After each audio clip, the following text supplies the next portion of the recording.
The sting of his hand burned across my face, sharp and humiliating.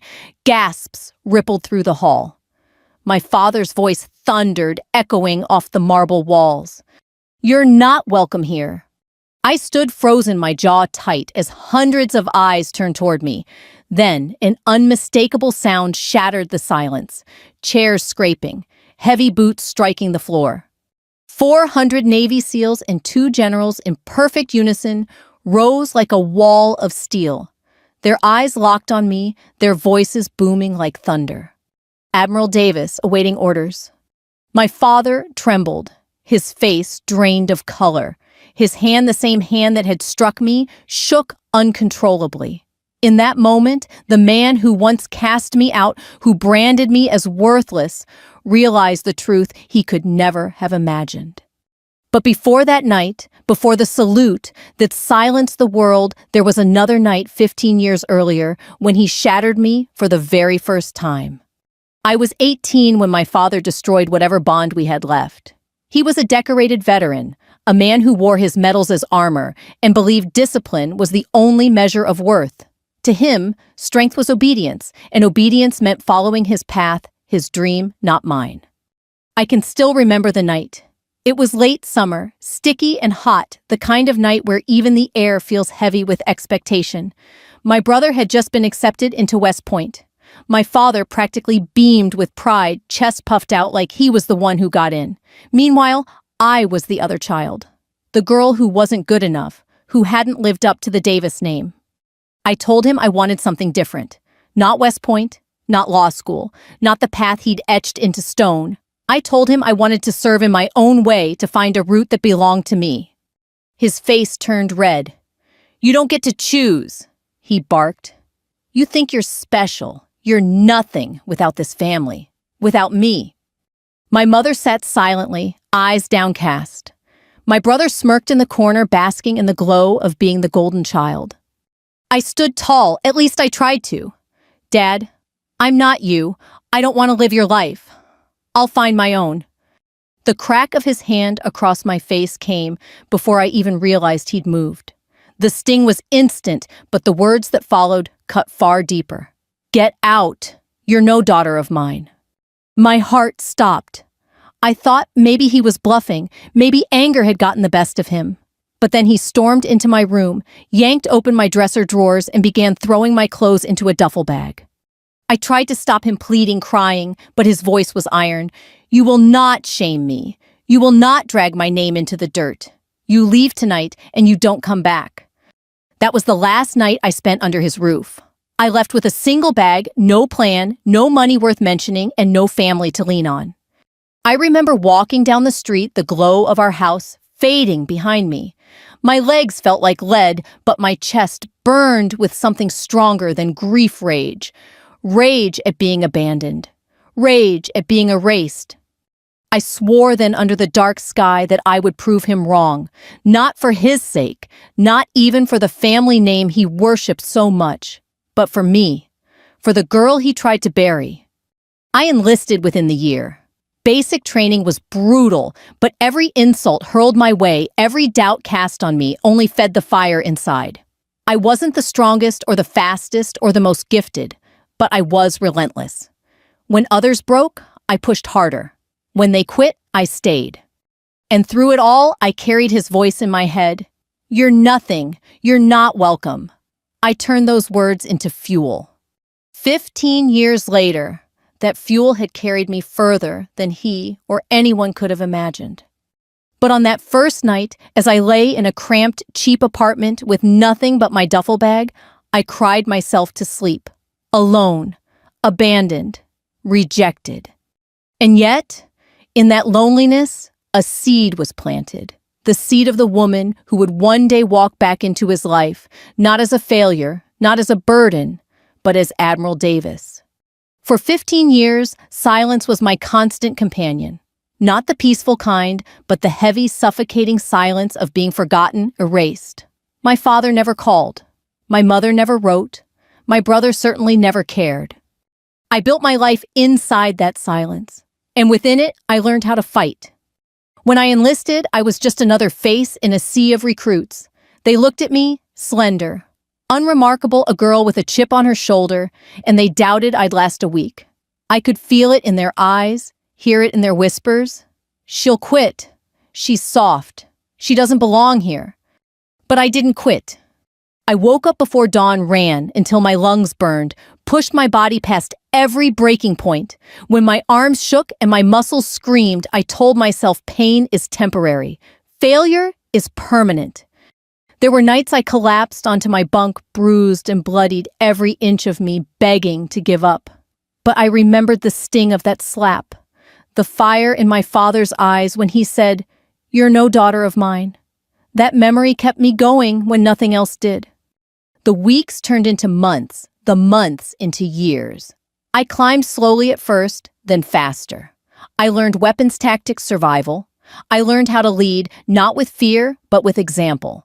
Men twice my size began to follow me, not because of my rank, but because they trusted me with their lives.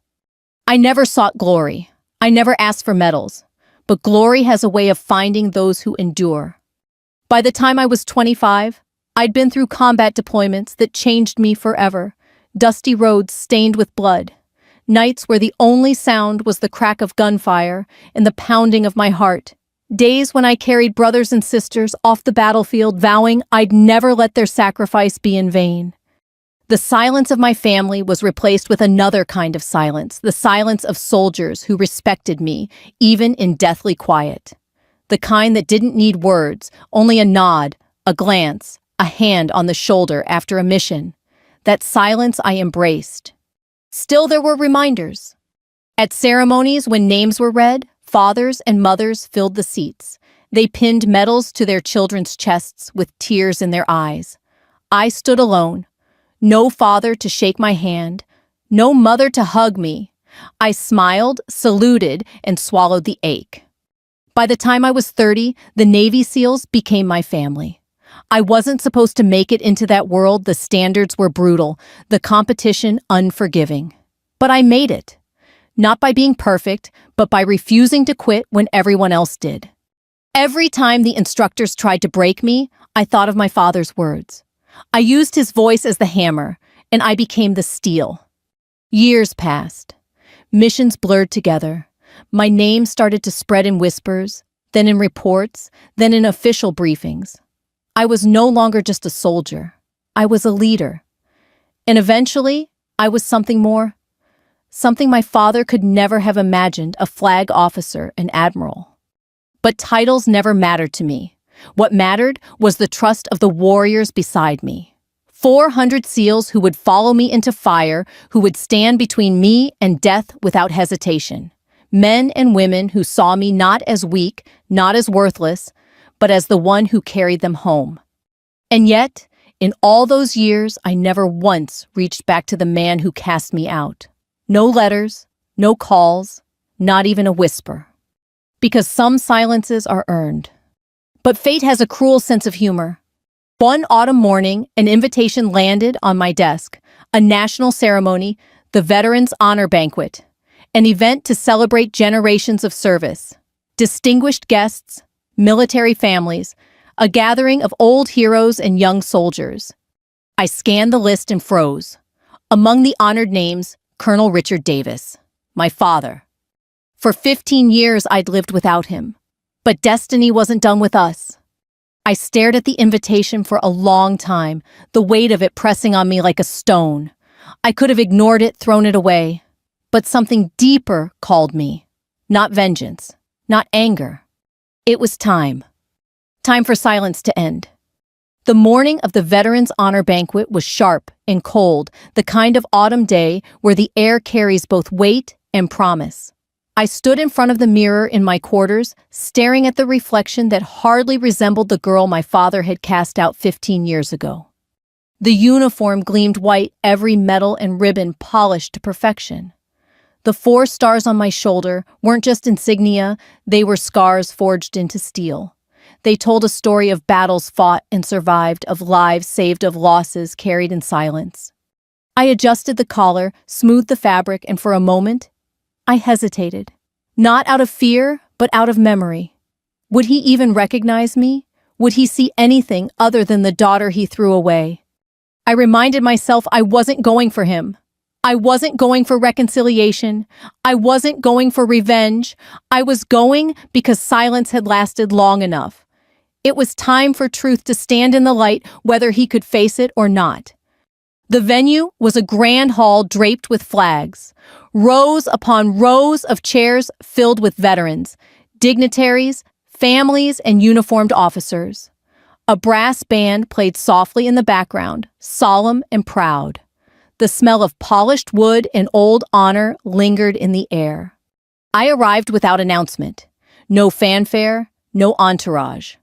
Just the sound of my boots against marble as I entered. Conversations faltered, eyes turned. Some whispered my name. Others straightened instinctively at the sight of my rank. I scanned the room, and there he was.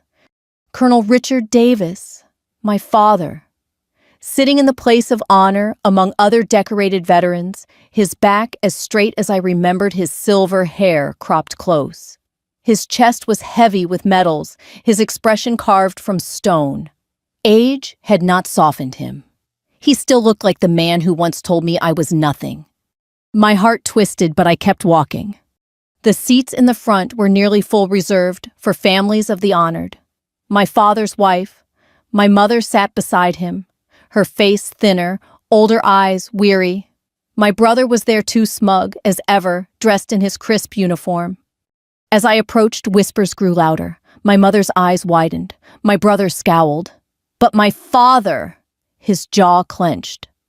I gave a polite nod, hoping to slip quietly into the empty seat near them. But the moment I stepped closer, he stood. His chair screeched back against the floor, and with a voice that thundered across the hall, he roared, "You're not welcome here."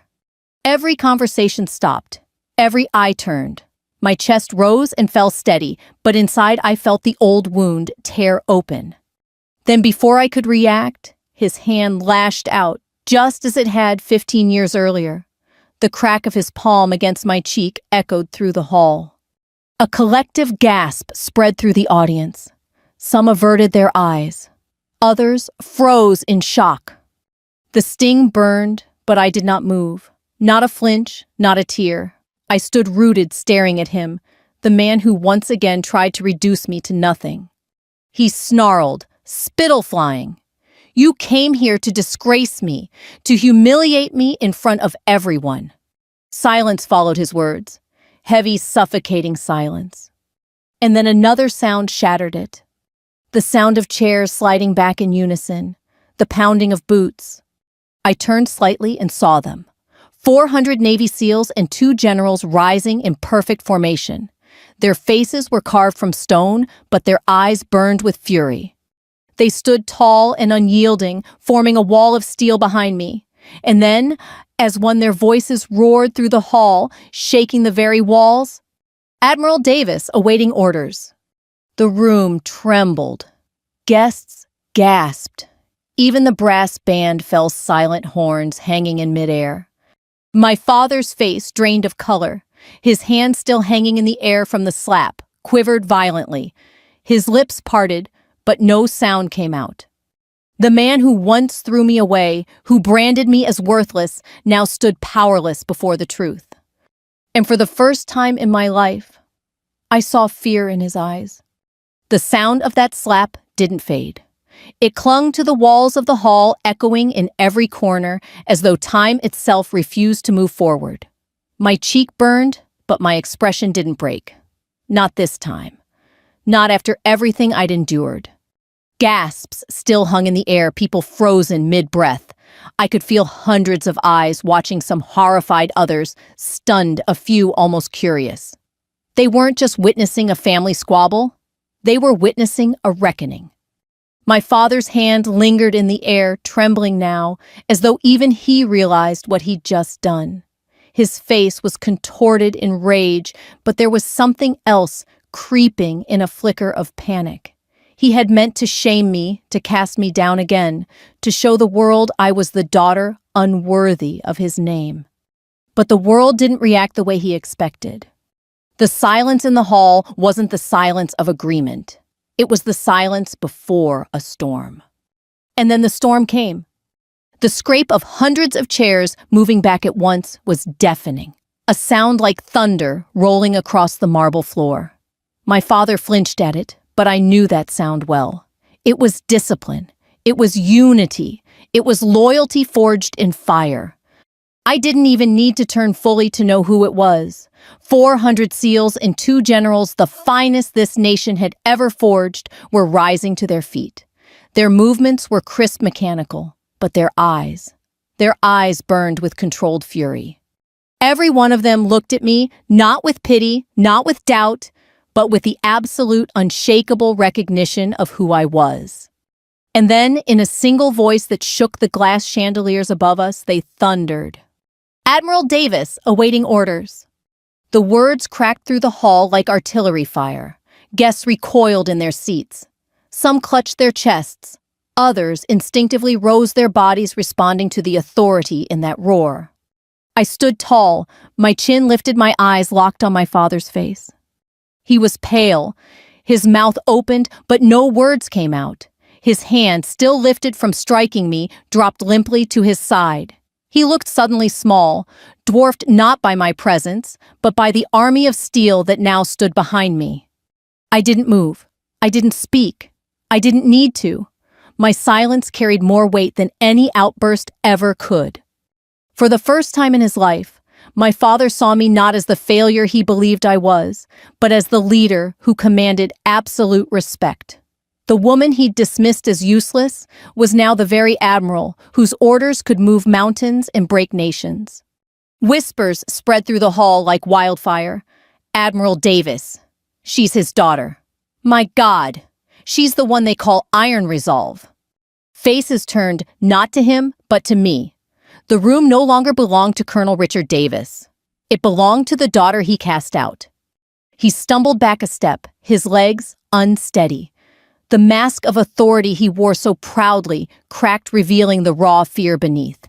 His eyes darted to the generals, to the SEALs, then back to me as though begging for some explanation, some escape. But there was none. I thought back to that night 15 years ago, the duffel bag thrown at my feet, the words that cut deeper than any blade, "You're no daughter of mine." And now, here he was trembling in front of me, stripped of every ounce of control he once wielded. I didn't strike him back. I didn't scream. I didn't demand an apology. I simply stood there steady and unbroken, while the men and women who had bled beside me waited in silence for my command. That was my victory. The very thing he had tried to destroy had become the thing he could no longer deny. The master of my humiliation was now the prisoner of his own. The band that had been playing patriotic hymns sat frozen, their instruments hanging slack in their hands. The master of ceremonies stood at the podium, wide-eyed, speechless. Even the cameras, because of course there were cameras, lingered on me, recording every second, ensuring this moment would echo far beyond the walls of that banquet hall. And my father, the proud colonel, the man who once believed his name was untouchable, shook like a leaf. His lips trembled as though he might cry. But I didn't give him that mercy. I let the silence drown him. In that silence, he was forced to face what he had lost, not just a daughter, but the chance to ever call me his again. The roar of voices still rang in the air. "Admiral Davis, awaiting orders." It wasn't just a salute. It was a declaration. A wall of sound that shattered the banquet's order and replaced it with something greater, something undeniable. The chandeliers trembled with the vibration. The flags lining the stage quivered as though stirred by an invisible wind. Guests craned their necks, blinking in disbelief. Some whispered, others simply gaped, unable to comprehend what they were witnessing. 2 generals stepped forward from the formation. Both men were legends in their own right, decorated, feared, and revered. Their uniforms glittered with medals, yet their eyes held none of the pride that shone when they looked at me. No, their pride was different. It was respect hard-earned and unwavering. They saluted crisp and sharp. "Admiral Davis," one of them said, voice cutting through the stunned silence, "Your orders, ma'am." The words struck my father harder than my presence ever could. His knees nearly buckled. He looked around wildly as though hoping someone would tell him this was all some cruel joke. But the reality stood there, in flesh and blood. 2 generals and hundreds of elite soldiers who would lay down their lives at a single nod from me. I didn't speak. I let the weight of their fury hang in the air. Because while they stood in perfect discipline, I could feel it radiating off them, their anger. They had seen their leader struck. They had seen the one they trusted humiliated. And for warriors like them, that was a fire not easily contained. Their faces betrayed it. Jaws clenched, eyes narrowed, hands flexed at their sides. Not a single one moved out of line, but the tension was electric, coiled like a storm about to break. My silence wasn't weakness. It was command. It told them, hold, stand fast, and they did. That restraint was power. But my father didn't understand restraint. He never had. He only understood domination control, the illusion of strength. And now, all of it had slipped from his grasp. He stumbled back his chair, tipping behind him with a crash. My mother reached for him instinctively, but he shook her off his pride, still clawing at whatever shreds remained. She's no admiral," he sputtered, his voice cracking. "She's nothing. She's a liar." The room recoiled at his words. Whispers surged again, but this time the tone had changed. They weren't questioning me. They were questioning him. Because in front of their eyes, the evidence stood undeniable. General SEALs, decorated warriors, all united under one banner mine. A woman in the crowd stood, a veteran, with hair white as snow. Her voice, though frail, carried strength. "I know who she is. She was there. Afghanistan, 2012. She pulled my son out under fire when no one else could. He lived because of her." Another voice joined. "She commanded the Black Tide operation. Half of us wouldn't be here if not for her." And then more. Dozens of voices, each one echoing my history, each one affirming the truth my father tried to bury. The room was no longer his audience. It was mine. The generals stood taller, their presence radiating like twin pillars of authority. The SEALs held their silence, but their fury was written on their faces. They didn't need to speak again. The first declaration had been enough. I turned my eyes back to my father. He looked smaller now, dwarfed not by my rank, but by his own crumbling legacy. The colonel who once defined my worth now stood trembling before the weight of my command. And for the first time, he realized respect could not be demanded. It had to be earned. I didn't raise my voice. I didn't give the soldiers an order to move or to act. I simply let the silence press in again, colder and heavier than before. The kind of silence that tells you the world has changed and nothing will ever go back. My father stood there, trembling, his hand still twitching from the strike he had delivered only moments before. He looked around the hall as though begging the audience to side with him, to believe his version of the truth. But no one spoke. No one moved. The silence had turned against him. For most of my life, his voice had been law. When he barked orders, people obeyed. When he boasted, others applauded. He lived in a world where his pride was gospel, and his word was never questioned. But in that hall, under the crushing weight of 400 SEALs and 2 generals, his voice carried nothing. He tried again, his tone rising, desperate. "She's not who you think she is. She's weak. She's always been weak." His words cracked, shattering midair like glass. I felt the eyes of the soldiers on me. They didn't move, didn't break formation, but I knew what was burning inside them. I could see it in their jaws, tight with barely contained rage. Every instinct told them to defend me, to protect me from the insult hurled my way. But they waited because I hadn't spoken, and that more than anything crushed my father. Because they were waiting for me, not him. I studied his face. His skin, once bronzed by years in the field, now pale and drawn. His jaw that had once seemed carved from granite now quivered like brittle stone. The hands that had thrown me out 15 years ago, that had struck me down tonight, shook with age and fear. He was unraveling. I remembered the night he had disowned me, the certainty in his eyes, the cruel satisfaction when he told me I was no daughter of his. He believed he was writing my ending.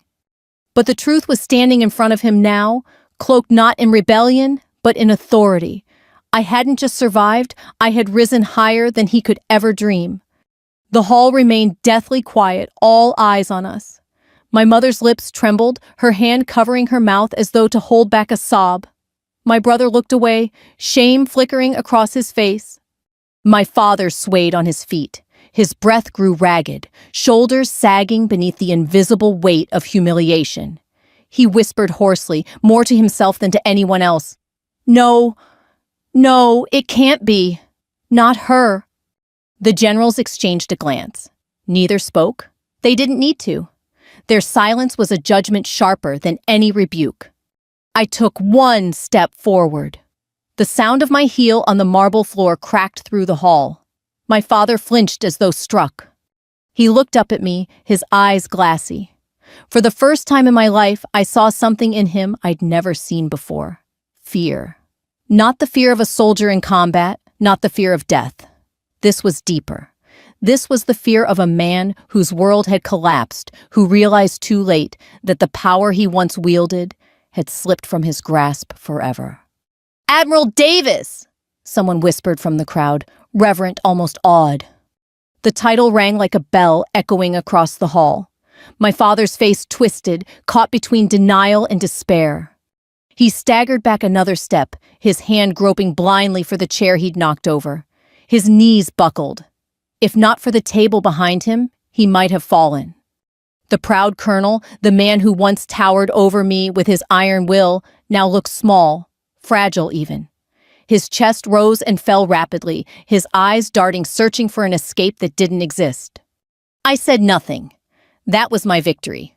The silence was my blade. Because he knew, and everyone in that hall knew, that the girl he had discarded had become the woman standing before him now. And that truth was heavier than any strike I could ever deliver. My father's lips quivered. His eyes glistened. For a moment I thought he might collapse, entirely break into sobs before the entire world. But he didn't. Pride is a stubborn thing even when shattered. He clung to it barely, his fingers digging into the back of the chair for support. The hall waited. 400 SEALs, 2 generals, dignitaries' families, veterans. Every soul in that room watched as the man who had cast me out struggled against the truth. He had spent 15 years believing I was nothing, and in the space of 15 seconds, the world had shown him I was everything he claimed I could never be. He was collapsing, and no one, not even he himself, could stop it. The hall was still. My father clung to the back of the chair like a drowning man clutching driftwood, his chest heaving, his eyes wild and broken. For years he had defined me as nothing, and in a single night the truth had shattered him beyond repair. I stood steady, the burn on my cheek still fresh, but my spirit unshaken.